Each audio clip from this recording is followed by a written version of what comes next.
ಏನ್ ಲಡ್ಡು, ಏನ್ ಭಾರಿ ಖುಷಿಯಾಗಿ ಹಾಡ್ಕೊಂಡು ಡಾನ್ಸ್ ಮಾಡ್ಕೊಂಡು ಇದ್ದೀಯಲ್ಲ, ಏನ್ ಸಮಾಚಾರ? ಇನ್ನೇನು ಸಮಾಚಾರ ಇರುತ್ತೆ ತಾತ. ನನ್ನ ಗಂಡನೇ ನನ್ನ ಈ ಖುಷಿಗೆ ಕಾರಣ. ನೋಡಮ್ಮ ಲಡ್ಡು, ಗಂಡನಿಂದ ಹೆಂಡತಿಗೆ, ಹೆಂಡತಿಯಿಂದ ಗಂಡನಿಗೆ ಖುಷಿ ಸಿಕ್ತಿದ್ರೆ ಅಂಥ ಸಂಬಂಧ ಸ್ವರ್ಗದಲ್ಲಾಗಿದೆ ಅಂತ ಹೇಳ್ತಾರೆ. ತಾತ, ಹಾಗಾದ್ರೆ ಎರಡೆರಡು ಮದ್ವೆನೂ ಸ್ವರ್ಗದಲ್ಲೇ ನಿಶ್ಚಯ ಆಗಿರುತ್ತಾ ತಾತ? ಯಾಕೆ ಹಾಗಿರ್ಬಾರ್ದು? ಅಲ್ಲಮ್ಮ, ಅವನ ಇಚ್ಛೆ ಇಲ್ಲದೆ ಹುಲ್ಕಡ್ಡಿನೂ ಅಲ್ಲಾಡೋಲ್ಲ ಅಂತ ಹೇಳ್ತಾರೆ.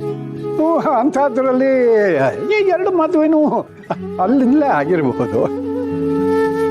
ನಿನ್ನ ಹಾಗೆ ಅನು ಕೂಡ ನಮ್ಮ ಶೌರ್ಯನಿಂದ ಖುಷಿ ಪಡ್ತಾ ಇದ್ರೆ ಅಲ್ಲಿಗೆ ನೀವಿಬ್ರು ನನ್ನ ಮೊಮ್ಮಗನ ಬಾಳನ್ನ ಬೆಳಗ್ತಾ ಇದ್ದೀರಿ ಅಂತಾಯ್ತು.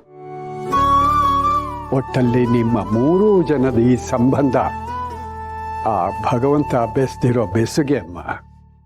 ಏನೇ ಇರ್ಬೋದು ತಾತ, ಆದ್ರೂ ಶೌರ್ಯ ಅವ್ರ ಪ್ರೀತಿ ನನ್ಗೆ ಬೇಕು ಅನ್ಸುತ್ತೆ. ನಡು, ಏನ್ ಯೋಚನೆ ಮಾಡ್ತಿದ್ದೀಯಾ? ಏನಿಲ್ಲ ತಾತ, ನೀವು ಖುಷಿಯಾಗಿದ್ದೀರಲ್ವಾ, ಈ ಖುಷಿ ಯಾವಾಗ್ಲೂ ಹೀಗೆ ಇರ್ಲಿ ಅಂತ ಅನ್ಕೋತಾ ಇದ್ದೆ ಅಷ್ಟೆ. ಖಂಡಿತ ಇರುತ್ತೆ, ಏನು ಯೋಚನೆ ಮಾಡಬೇಡ. ಇದ್ರ ಜೊತೆಗೆ ನಿನಗೆ ಇನ್ನೂ ಒಂದು ಖುಷಿ ವಿಷಯ ಹೇಳ್ತೀನಿ. ಏನ್ ತಾತ ಅದು? ನೀನು ಆದಷ್ಟು ಬೇಗ ನಿಮ್ಮ ಮನೆಯವರನ್ನ ಇಲ್ಲಿಗೆ ಕರೆಸೋ ವ್ಯವಸ್ಥೆ ಮಾಡಬೇಕು.